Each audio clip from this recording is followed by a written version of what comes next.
Hello साथीहरू नमस्कार। सेवा सेवन सभामा है र आज चाहिँ हामी यहाँनिर पारुहाङ माङखिममा आएको छौँ है। यो चाहिँ हो गान्तोकमा पर्छ है। के अरे यो राङ्गा है, राङ्गामा पर्छ। अन्त हामी चाहिँ आज यहाँनिर घुम्न आएको छु। तपाईँहरूलाई सबैजनालाई म यहाँ के कस्तो छ भन्ने कुरा आज म तपाईँहरूलाई भिडियो मार्फत देखाउँदैछु। हेरेर के कस्तो लाग्छ प्रतिक्रिया दिनु होला। ओके, म भिडियो चाहिँ यहाँदेखि स्टार्ट गर्छु है। हामी किराँत समुदायको है पारुहाङ साप्तेङ माङखिम चाहिँ इस्ट सिक्किम गान्तोक राङ्गामा पर्दो रहेछ है। र तपाईँहरूलाई म ढिला नगरिकन यहाँको भ्यूहरू देखाउने गर्दछु र तपाईँहरूलाई के कस्तो लाग्छ मन परे पनि मन नपरे पनि राम्रोसँग हेरेर प्रतिक्रिया दिनु होला है त। यो चाहिँ रहेछ पारुहाङ साप्तेङ माङखिम।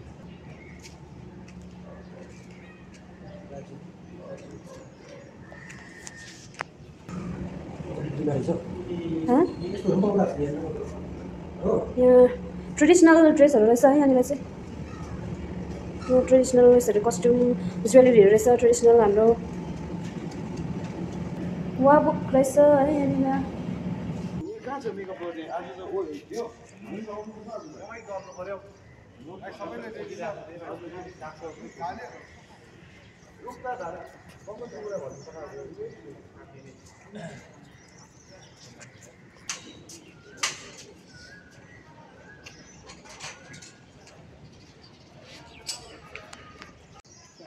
यहाँ चाहिँ हाम्रो पारुहाङ राजा है, राईहरूको शक्तिशाली बहुबली राजा हुनुहुन्छ है।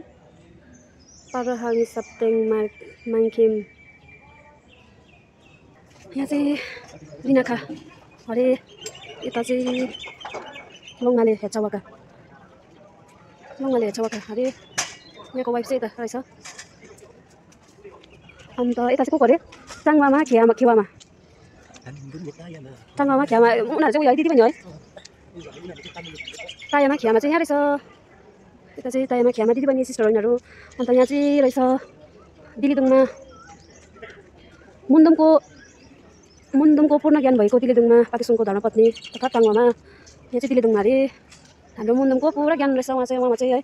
अन्त यहाँ चाहिँ हुँदो रहेछ पातेसुङ ऋषि एन्ड मुन्दुमको पूर्ण ज्ञान भएको पातेसुङ हुँदो रहेछ यहाँ चाहिँ है। तपाईँले हेर्न सक्नुहुन्छ साथीहरू।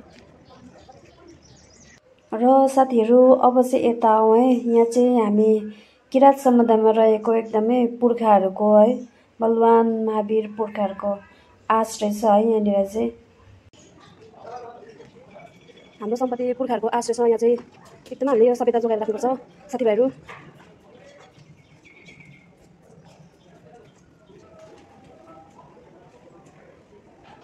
यो तान बुनेको है,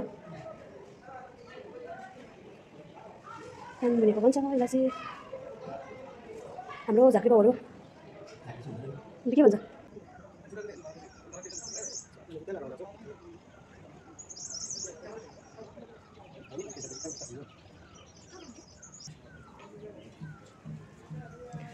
हामी किराँत जातिको एकदमै रीतिरिवाज संस्कृति झल्काउने चिनारी के परे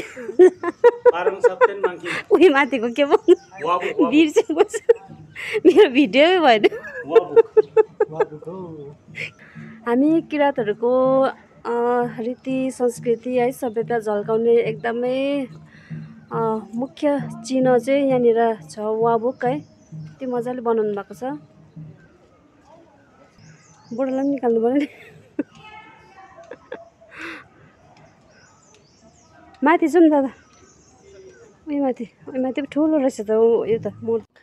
ओके साथीहरू, हामी चाहिँ यहाँनिर चढ्दैछौँ। अन्त यहाँनिर चाहिँ आज है किराँत कल्चरल प्रोग्रामको सुटिङ हुन जाँदै रहेछ है, सुरु हुनु आँटेको रहेछ। आज यहाँ एकदमै खुसी लागिरहेको छ है मलाई चाहिँ। यहाँनिर आफ्नो किराँत जातको ट्रेडिसनल ड्रेसमा है मैले देखिरहेको छु भाइहरू। एकदम खुसी लागिरहेको छ। भाइ यहाँ बहिनीहरू दिदी बहिनीहरू पनि हुनुहुन्छ है। एकदमै खुसी लागेको छ है। म पनि सायद मेरै आफ्नै ट्रेडिसनल ड्रेसमा आएको भए झन् अझै राम्रो हुन्थेछ है। हामीहरूको देवी देवता भनेको नि एकदमै प्रकृति हो है, र हामीले चाहिँ प्रकृतिले यसरी यहाँनिर पनि कति मजाको रहेछ है। अन्त साथीहरू यहाँ चाहिँ कुल रहेछ है। यस्तै गरेर हाम्रो पनि घर घरमा सबैकोमा हुन्छ है, हरेक साल पूजा गर्ने गर्छौँ। अन्त यहाँ चाहिँ शेषनाग रहेछ है, र हामी किराँतहरूले चाहिँ पहिला पुर्खाहरूदेखि एउटा भन्ने भनाइ छ है, हामी चाहिँ प्राकृतिक पूजक भनेर भन्ने गर्छ है, र प्रकृतिलाई नै हामीले चाहिँ पुजेर लानुपर्ने एउटा मान्यता छ है।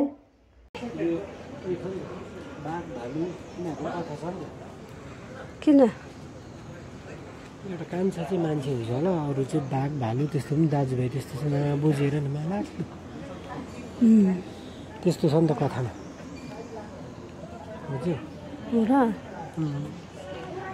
र यो चाहिँ हो माथि छतबाट देख्ने भ्यू है। आज मौसम पनि एकदमै रमाइलो चिसो छ है, राम्रो छ। ओके साथीहरू, अब चाहिँ हामी फर्किँदैछु है, र आज वेदरले पनि एकदमै साथ दियो। चिसो चिसो मौसम थियो है, घाम पनि त्यस्तो साह्रो थिएन है, घुम्नु पनि रमाइलो भयो है। अन्त तपाईँहरूलाई पनि रमाइलो लाग्यो होला है। आजलाई यति नै, अब फेरि अर्को भिडियोमा भेटौँला। By by.